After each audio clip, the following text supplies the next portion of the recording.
As you may very well know, I'm often asking, then what? What then? What do we do after that?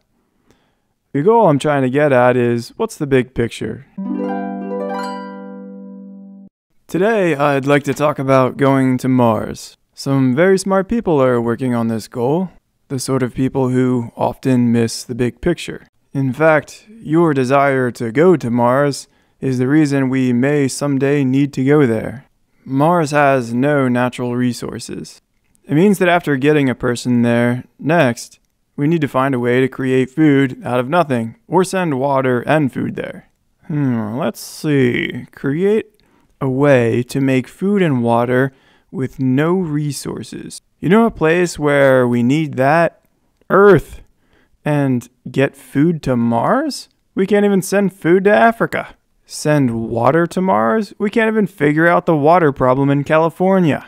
I may be digressing here, but consequently I did recently watch a documentary about how the Earth is running out of potable water. It seems that there could be a pretty big issue in the future about how to get fresh water to, pretty much everyone, because desalination is a bigger problem than you might think. And what about governance? This was my unit's area of focus in the Army. Why colonize Mars when you haven't figured out how to get along with other humans here?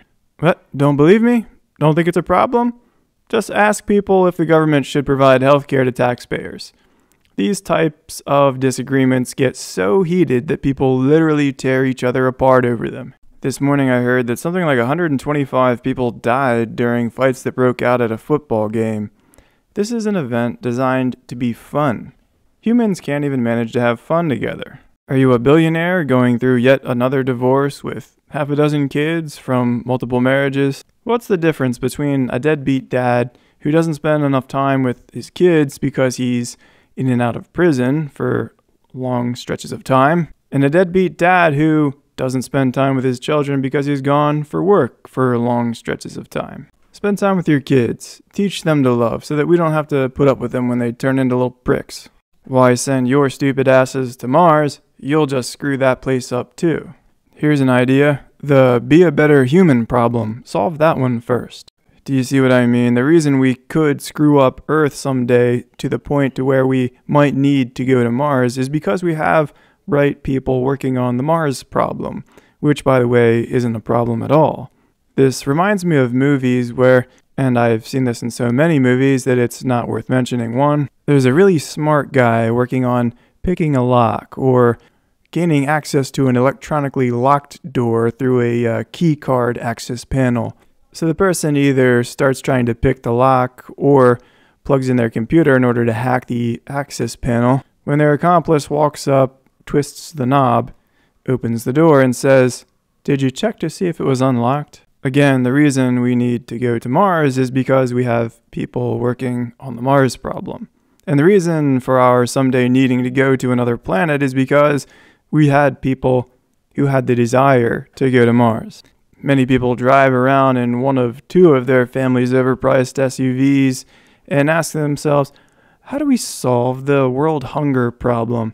I don't know. I can't figure it out. We're slaves to our desires. Learn to be happy. How about that? Learn to be happy. Imagine we lived on Mars and discovered Earth. You would do everything you could to get to Earth. You'd say, well, they have a few issues. For example, there may not be enough potable water, but we can fix that pretty easily. Why solve the world's problems by sending yourself to Mars? You people are smart, but you're not logical thinkers. Putting brains like yours on Mars will just give us two messed up planets. Accepting that brains like yours is the reason we have a messed up Earth will reveal to you why Mars is a bad idea. Make more time for inflection. Oh, wait, what's that? You're too busy? You don't have time? Well, there you go. I've heard Elon Musk push back on some of these sensible objections to spending resources on Mars by saying, in the future, humans will be a multi-planet species, and we'll look back on this debate and think it was silly. Well, there you go. Clearly, multiplying stupid by 2 doesn't equal smart. Yet, you think it does in the case of Earth and Mars. No, Mr. Musk, we don't need to be a multi-planet species. And if 100 years from now or 1,000 years from now we are in fact a multi-planet species, we'll look back on the idiots who tried to accomplish it by sitting on an explosion. I'm talking about rocket propulsion. Like people thousands of years ago who tried to make wingsuits to fly to the sun. True story. Or like people who tried to make a helicopter to fly to the moon. Also true story. Solve the propulsion issue on Earth first. We're also too narcissistic to accept that we may be better off just setting up future generations for a trip to Mars. Doesn't have to be now. Yes, we will, in fact, look back on this debate and laugh.